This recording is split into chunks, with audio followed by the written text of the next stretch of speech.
ever asked me about lyrics or art. It's just such a nice conversation to have. Nice. Because it's really the crux of everything that we do. So thank you for taking the time to have a chat with me today. So it's 25 years Skunk Anansie. Congratulations. To celebrate, you're going to release a live album soon. 25 live at 25, right? Yeah. Can you tell me a little bit about it? Yeah, it's 25 live at 25 is recorded on our last tour mainly, and it was actually more or less one show. When we went to select the actual show we were going to start using the tracks from, we found that we'd been out playing all these big venues, and then right at the end of the tour we played a club. And I think that the fact that when we played the club, the vibe was, okay, let's just have fun and not worry about anything. And that actually really captured the essence of Skunk Anansie and what we're all about. But basically, it's a really good representation of us now, I suppose. You know, it's not like a retrospective set of recordings. It's Skunk Anansie's classic songs, but played now. So we're going to discuss the meaning of a couple of songs in a bit. But first, I was wondering, in general, where did you get the inspiration from for your music? I mean, I think our songs are poetic and conversational. So I steal a lot of things because I'm an eavesdropper. So I'm always listening to like the person who's talking downstairs. I always want to know what they're saying. I wish I could speak a million languages because when I go, I always want to understand what people are saying. And sometimes you just catch a sentence from someone else's conversation, and it just, in my head, I get a whole kind of many words and a whole spark of something coming around in my head. And I write them down in my phone, you know, when I hear these snippets of conversations. And I think sometimes when you're like eavesdropping with people's conversations, that's when you can hear like a sentence that just sums it up. And like Little Baby Swastika.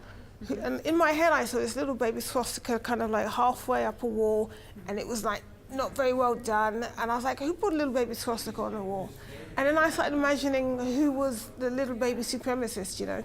Like, it's their first one. It's just going to be like a 4-year-old trying it out for the first time, some kid that high with a little paintbrush. And so it's my mind makes it into a story. Mm-hmm. And then rather than trying to dictate how somebody should feel or what you should say about it, I think it's better to tell the story about something real that actually happened. Mm-hmm.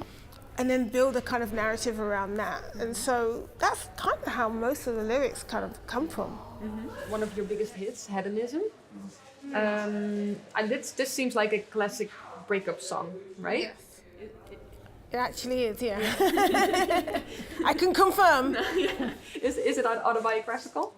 Yeah, I mean, you know, it was about the first time you fall in love, really, and that devastation in that way never happens again. You know, I did think the first time you fall in love and when you break up, I mean, I think when you fall in love that first time, you really honestly believe it's forever. And you say those things, and you never believe that again.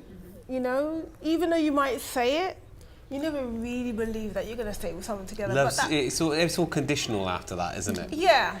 Well, if you treat me right, then I'll stay with you forever. Yeah, and maybe this won't happen. You know, there's all these things, but when it's first time, you get jaded. I think you get jaded that you know. But the first time, and it's truly on the floor devastating when you break up from a relationship. And that's. I was at home. I just broken up with my ex that day, and I was on the floor crying and wrote that song. Like, it was a classic. And I haven't done that since, you know? Yeah. No. I haven't done that since.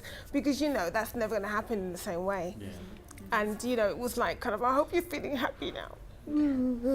Kind of thing. And like, literally, I wrote the lyrics down, and the next day I brought it to Len Aaron, who I was writing songs with at the time. And it was all the pages were all blurred because there was tears, or, you know, all the writing had bled and stuff like that. I could just about read what I'd said. But yeah, that came out of utter devastation. Yeah. Yeah. I'm sorry to hear that. I'm happy you. No, I'm really happy about it. Because to me, it's like, fuck you, bitch. Yeah. And it was a hit. Yeah. Even better. I know. Yeah, that's it. Exactly. That's the biggest fuck you I could ever have done. And I'm going to write a song about you, and you ain't going to see nothing from it. Yeah. So in the end, I'm the winner. Yeah. Do you feel like in general that people are aware of your lyrics or like the message in I your think music? they're more aware of our lyrics than other kinds of music, maybe. You know, I think that because it's obvious that we're a lyrical band and they're important. I agree with you, though. I think most people don't hear to listen to or take any notice of the lyrics at all. You know, and I really agree with that. I think 80% of songs are about the music, and that's their success. And we experience that because we have hits in different countries where they don't speak English. So we know, especially Italy, we know that they're not listening to the words. But you know, my view is the words are vital, because I think that I just take it personally. This is what I would do, and that's the way that I write lyrics, is that, you know, I know that people are going to listen to it because they like the groove, they like the song, they like the hook, whatever. But at some point when they've listened to it, time number 50,000, they're going to be like, one day it's like, what is this song about? And then they read it and they go, oh, and then they love it even more. You know, there's a depthness that happens and a spiritual connection with that song that happens at a later stage of them loving that song. My example is Strange Fruit by Billie Holiday. I mean, I've been listening to that song my mum used to play it when I was a little kid, you know? And about 4 years ago, I was listening to it and I was like, do you know, it's never occurred to me what is a strange fruit. And then I listened to the lyrics and I Googled them. I was like, what's this song about? And I read it and I was like, oh my God. You know, the strange fruit was the black people hanging from the trees, you know? It was about lynchings and hangings, whatever. Yeah. I got shivers now thinking about it. And it was kind of like, God, I must have heard that song and sung that song myself and never put the two and two together, you know. And I knew it was about that kind of period of history, and I knew it was that kind of vibe, but I didn't understand what the strange fruit were. And it was literally, that's hanging from a tree, that's not fruit, what is that? It's a strange thing. And I thought that was genius. And so it made me love that song to a whole completely deep level. And I think that's the same with Skunk Anansie songs. I think they can pass you by, you can hear them many times. And then one day you stop and you look properly, you know, and you kind of suck it in a different way. So even though at first you may not hear it, I like to know that within each Skunk Anansie song, there's a lot of depth. It's there if you want it.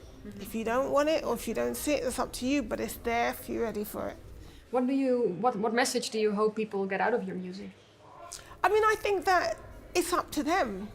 You know, I feel very much like you write the songs as a band and then you put it out there and you cannot dictate what people feel about it and how they're going to like it and what lyric they're going to like. And I decided a long time ago that's their decision, and I'm not insulted by anything, because I noticed that people come up to me and sometimes say, oh, you know that line you wrote about blah, blah, blah, blah. I mean, that really touched me and blah, blah, blah. And I'm like, that's great, good, because half the time it's like, wow, that was not about that. And I thought, why ruin the dream? Why burst the bubble? Yeah. You know, if that's what you got out of it, that's because of what was happening in your life and how you felt. Why do I have to come along and spoil that? And I think that's what music is about. It's your own objectivity and your own interpretation is what makes it important to you. So I hate dictating messages. It's like, I don't know, it's up to you. It's like if you're honest and you write a lyric, it's like if you say it, people got to see it. And if they can see it, right, that's what I think is really important.